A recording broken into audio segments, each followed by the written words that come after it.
Hello, friends. Welcome to Creative Compass. We are navigating the journey back to our inner artists. We have been speaking with artists and creative teachers and coaches and guides who are sharing with us their own unique journeys that they took to their creative lives and some of the wisdom that they've learned along the way. I'm Aimee Blair, your host, and today we are talking to Bodhi Simpson. Bodhi is an art therapist who is passionate about assisting individuals in learning tools and techniques that increase personal awareness and encourage full expression.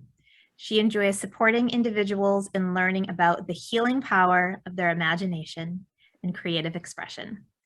Bodhi has a private practice in Waterville, Maine, where she provides individual and group sessions and also facilitates experiential clinical trainings and community workshops. She is also the co-creator of the Wisdom of the Heart deck, affirmations to connect your heart and your mind. Welcome, Bodhi. It's so nice to have you here today. Hi, Aimee. Thanks for having me. So, Bodhi, you're an art therapist. And before we actually jump into your journey about how you became an art therapist, can you just give our viewers, I know there are some people out there who aren't exactly sure what art therapy is. Could you just give us like a quick definition of what an art therapist does? Yeah, that's actually a good question because I think it's easy to confuse what an art therapist is. Art therapists work with individuals of all ages, all populations, all settings, and we are master's level clinicians that are trained. We're trained in talk therapy, but we're also trained additionally to help people learn how to express themselves in creative ways. And so I guess that's basically my job. Awesome. Because I know like we can do art in a lot of ways that are therapeutic, but that's not necessarily the same as doing art therapy. You are a Yeah. licensed clinician who, who works with people in a specific way. Yes, thank you for identifying that. I like to, yeah. All right, Buddy. So what was the journey like for you that led you to art therapy? Yeah, so my journey, without going into all kinds of different pathways, every journey has many, many roads. Yeah. But as far as creativity, it started when I was young. Certain aspects of my childhood were pretty stressful and traumatic, kind of looking back. And I remember some of my happiest times when I was at the kitchen table with my grandmother and my aunt and my mom, and we would just play and do art, and we would inspire each other and laugh. And it wasn't about being a good artist or being graded. It was just being together and creating. And kind of reflecting back, I realized that that time was only when certain people were not home. It ended up being like a part of my life that I loved, but that it was kind of secretive. Mm. So what I felt I learned from that at a very young age is that it wasn't always safe to really express yourself. There were certain times for that where it felt safe and certain times where it wasn't. So as I got older, I remember going to a really internal place with creativity, and I would kind of go into my imagination and create characters and draw about my feelings, what I was angry about, what I was sad about, and also fantasies and dreams that I had. And it really was a very private thing that if it was something I expressed that was really heavy, I would kind of tear it up. But basically, like through my teen years, it helped me to kind of like express what I didn't even know how to speak about yet. It helped me to like meet myself in a certain way and feel, I don't know, it was kind of like a self-soothing tool that in kind of looking back and reflecting, I don't know how I would have survived without it. And I feel because I had my mom and my grandmother and my aunt who loved doing art, it kind of like taught me that that could be something you could use. Had I not had them, I don't know, maybe I would have figured it out on my own. I'm not sure. Um, but kind of fast forwarding, I ended up going to college. I liked art, so I really wasn't sure what I wanted to do. I started taking some art classes in college, but then everybody was telling me, well, that's not a career. You don't go to college to be an artist. And I was like, oh, you don't? Okay. So I started taking other classes that were interesting, like psychology and mental health classes. And I'm glad I did that because what happened is I really started to understand just the generational trauma within my family and mental health issues. And I really started to find a path to, just helping people heal in that way through talking. And what I quickly found is that I got kind of depressed. It was almost like this part of me, this creative part of me was repressed. I was kind of I was following my path, but I was kind of trying to fit in this mold of what people were telling me was my path. And so I was like, well, I'm a little depressed. Maybe I should go back for my master's degree. And so I was researching clinical psychology programs, and I came across this profession called clinical art therapy. I had literally never heard of it. This was back in the early 2000s when it just wasn't out there like it is today. And as I researched it, it was the combination of art and psychology and human development. And as I'm reading about it, my heart is like blown wide open. It's so excited. I'm like, oh my gosh, this is literally me. How can there be this job that I didn't even know existed? That's me. And so I guess that was the first part of my life where I realized there's all kinds of surprises coming. It's like there's we think we know what's going on, and learning to be open and trust life that I will find my way. And I have. From that was kind of the beginning of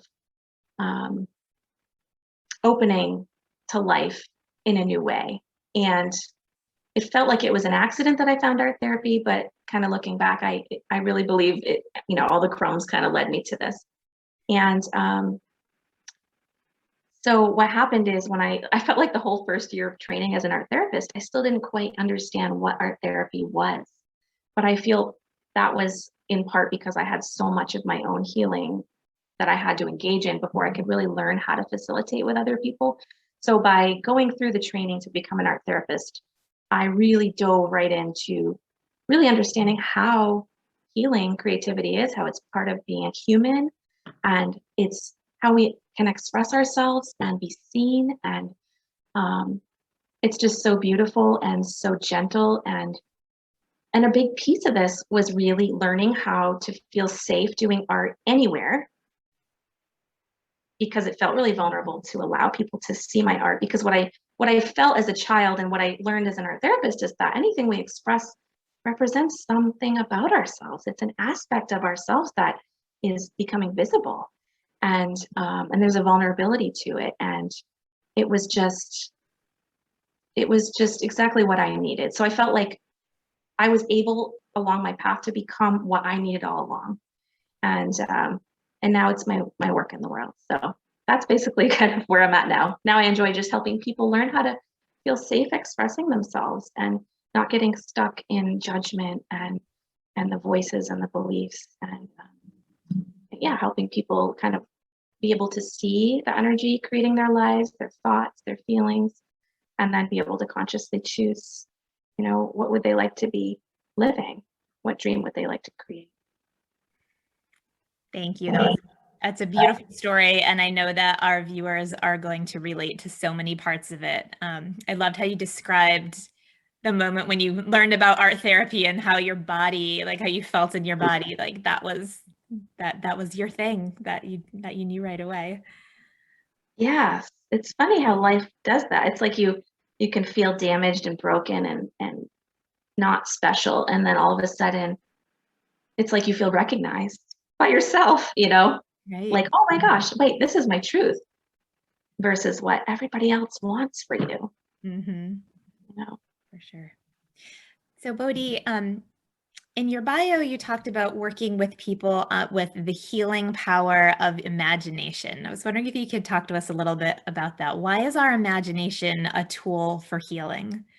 I would love to talk about the imagination because we're using our imaginations all the time. And most often we are kind of on autopilot, and we're allowing our minds to kind of play past experiences or fears or worries.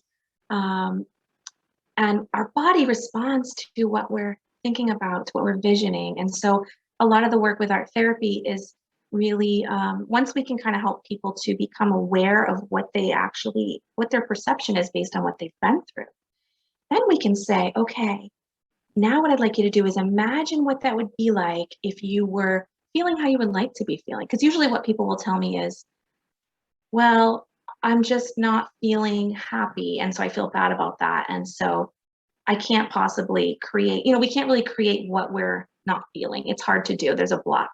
But if we can imagine it, then what we can do is, then we can feel into what we're imagining. And you can bring in a whole new perspective that's kind of rises above the frequency you're vibrating at, or the perspective that you have. And all of a sudden, as you're creating, you're embodying this new energy, this new perception. And there are shifts happening because your mind and your body are connected. And so people will sometimes say, wow, I was able to create this, and isn't it lovely, but I'm still not feeling it. And I'll say, oh, but how wonderful. This image came from you. It's an expression from you. And now you can develop a relationship with this and really feel into what this aspect would feel like. And what we know from neuroscience now is that there are literally synapses connecting in the brain each time we imagine how we would like things to be. We're rewiring. So when I went to school to be an art therapist, we knew about it innately, but we didn't have all this really cool research that's starting to come around the power. Think about sports psychology. They're telling you, imagine yourself reaching the goal, and then you step into it when the same thing. So it's life-changing. Yeah, I think our culture, like we've really devalued our imaginations a lot. Like it's kind of relegated to like children, like child's play and something that's, not real. Like you hear that, like I hear people say that a lot, like, well, it wasn't real, I just imagined it. But it's such a powerful tool. It really is. And yeah, what is real? I don't know. I mean, that's like a good conversation, I suppose. Right. All right, Bodhi, I know you also do a lot of work around the topic of self-compassion. Can you talk about that a little bit, how that figures in, and what's the role of art? How does art help us in that journey of self-compassion? These are great questions. So I've done this work for a lot of years now, and what I found is that, a lot of the work is really helping people access the root of what's blocking them. They can talk their way through it and think they know what it is, but often there's something really deep under the surface. And after we've done all these layers of work, we'll get to this place where there's still a block. And what I found is that many people, when it comes to the theme of self-compassion, they have some core belief or feeling that they're not worthy of healing, that they're really not good, that there's something really bad about them or really broken about them. And so if our hearts are closed to this, we're closed to our own healing. So I feel that the work is really helping people learn how to open to the possibility, at least, that they too are lovable, just as every human is.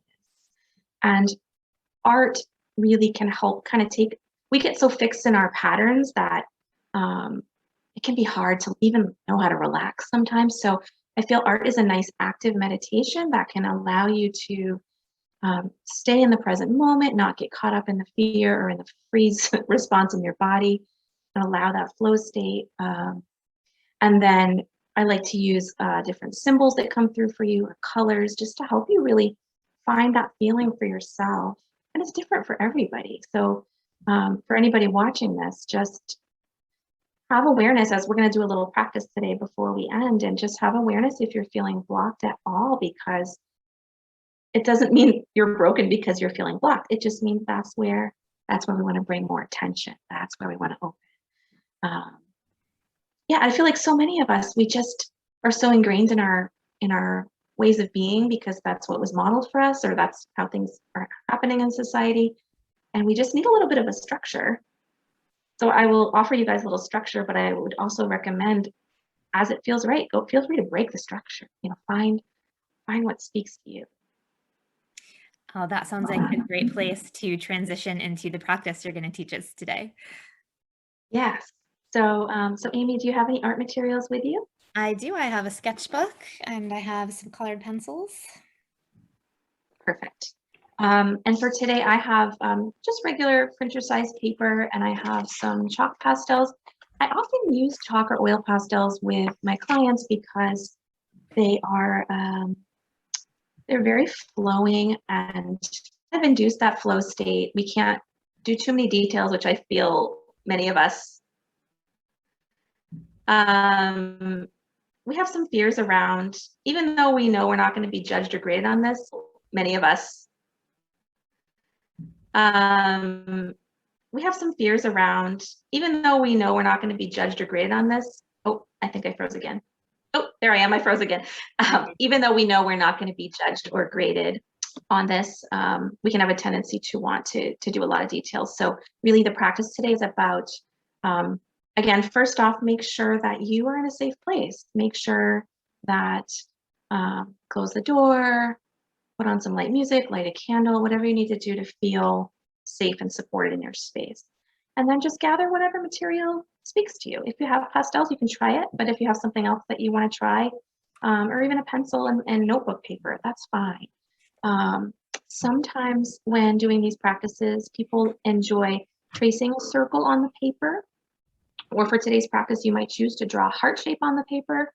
But for me, I'm just going to use blank paper. But again, if it feels just really overwhelming to have that blank page, feel free to draw a shape on it that you can work within. Okay, so before we begin our practice, I'm going to just guide you guys in a gentle meditation, and then I'm going to open up for you guys to create. And for sake of time, we'll just do 2 or 3 minutes for you and I, Aimee, but feel free for others to, pause the video and take as long as you'd like. Okay, so what I'd like you guys to do is just, now that you have your materials out, just place your feet flat on the floor. Maybe place your arms in your lap. Take a deep breath in and hold it till it almost hurts to breathe any deeper. And breathe out down through your body and down through your feet, down into the earth. So just taking that moment to really be present in our body. And what I'm going to invite you to do now is you may choose to place your hand on your heart, or you may choose to just bring your awareness to your heart center at the center of your chest. But what I'd like you to do is just bring your awareness to the beating of your heart and allow your awareness for a few seconds here to go to the blood moving through your veins from your heart into the systems of your body.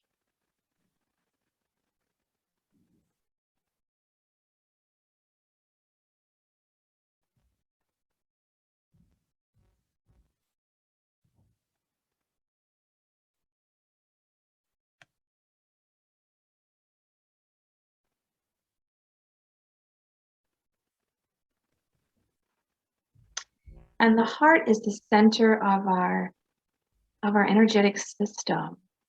And it's so easy to just not even think about it, not even really recognize that without heart, we wouldn't be alive. It really pumps our life force through our bodies. And today we're really honoring the wisdom of our own hearts that we're often never taught how to connect with and how to feel.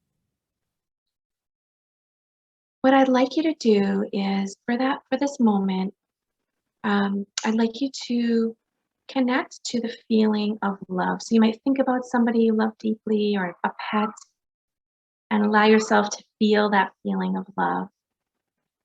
And then as you take a deep breath in, I'd like you to imagine breathing in that feeling of love in through your heart space, and allow it to just expand through your entire body. And in your mind's eye, you might even see a color that's associated with this feeling of love. For me, it's often a very, very light pink, but it's different for everybody. So allow yourself to practice perceiving a color, to practice expanding this feeling of love and gentleness through your entire body.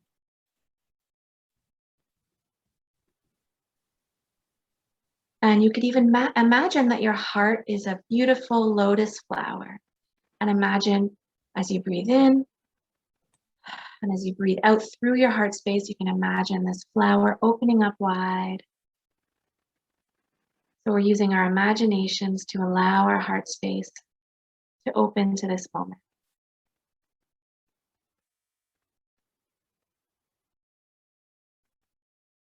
And what I'm going to invite you to do now, so with your awareness of your open heart, I'd like you to just come up into your mind's eye in the center of your forehead and just see if you can perceive, again, colors or imagery or symbols connected to what an open heart might look like, and connecting to what an open heart might feel like.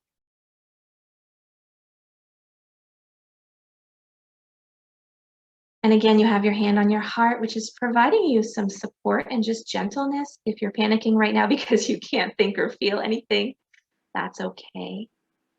We're really giving ourselves permission today now, if we're feeling any type of block or fear, to imagine, if we could imagine what an open heart might look or feel like. What would that look like? What would that feel like? What colors would that be? What does nurturing and receptiveness and expansiveness in your body, in your heart look like? And when you're ready, I'm going to invite you you can kind of hold and caress your cheeks. You can give yourself a gentle squeeze. You can open your eyes or rub your legs. And what I'm going to invite you to do as we engage in our practice is continuing to breathe in and out through your heart space with the imagery that your heart is open. If you feel it closing with every out breath, you have the opportunity to open again. And see if you can hold this frequency of gentle, loving kindness for yourself as you express colors or imagery onto the paper of what it might look or feel like if you had your heart wide open. So let's take a minute or two, Aimee, and express something on.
And Aimee, I'll just invite, when you feel you're at a place that has an essence of this experience, just let me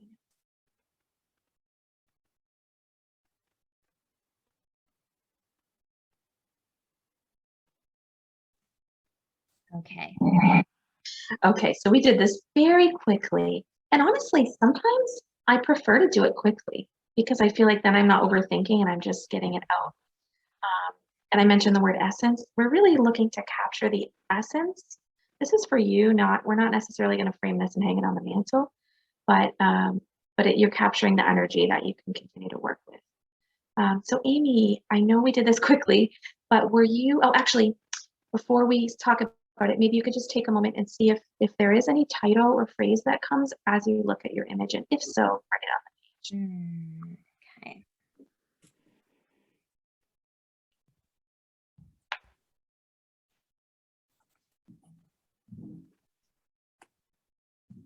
Okay. Okay. Before we share, were you able to feel an opening? Were you able to feel the love? Were you feeling blocked? What was your experience? Yes, I definitely, I found that putting my hands physically in my heart space was very helpful to help me sort of tune into that heart and that open heart feeling. And I loved your prompt to like tune into the blood pumping through your veins in your body. That visual was really powerful. Good. And were you able to, did you have an image come or did you have colors? Were you able to express anything in that little bit of time? Yeah, so it was a lot of colors.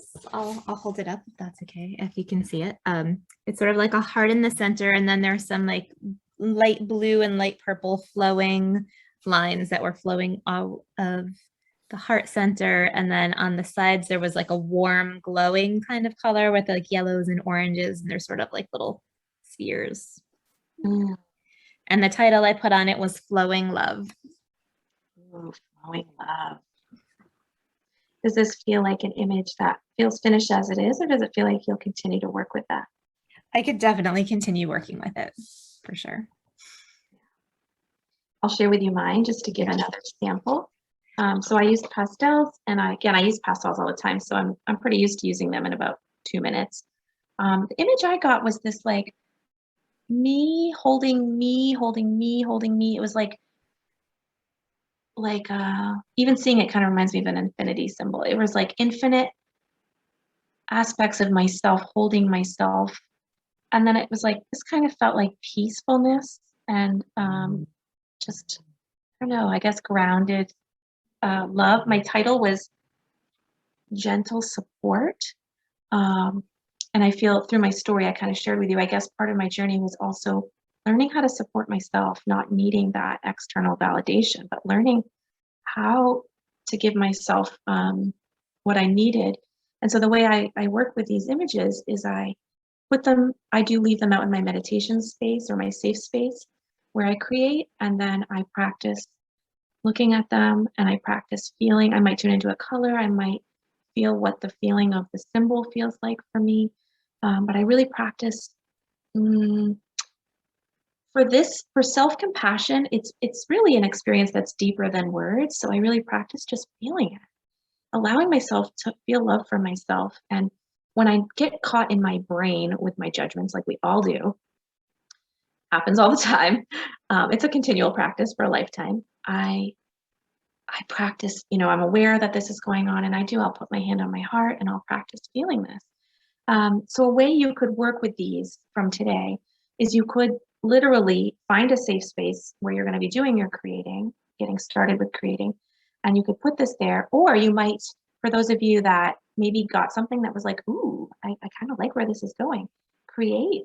Like I see there's an art piece behind you, Aimee, that is kind of more formalized. You can create an image that, I feel like, don't we all need one of these? And who knows, maybe that's what that image is, of our own open heart, where we can actually sit in meditation with our own open heart and really practice feeling this love. Because as you know, you're a mom, we can't give from what we don't have. So it's like learning how to really fill ourselves up and actually have it come from within us. And then it's just spilling out and everybody else gets love because we have plenty to give. So this is my practice. I called it opening your heart with art. Just really take anything from this structure and find a way to create some expression of your open heart and practice feeling. Thank you so much for that, Bodhi. That is a beautiful practice. And I love how you spoke into the piece about after you've created the piece, then allowing it to work on you by looking at it and experiencing it. And that's the power of art is that you don't need words. You can bypass that, those words that, live up here and get us all in our headspace. You can bypass that and just go straight to the heart space, which is so powerful. Yeah. And I love your painting. I feel like I've been just feeling into that through this whole session. And even though I didn't create it, I see aspects of it that are really speaking. Thank you. So, Bodhi, this was such a great conversation. You had so much wisdom to share with our viewers, and I know you have a free gift that you're offering today for our viewers. Would you tell us about that, please?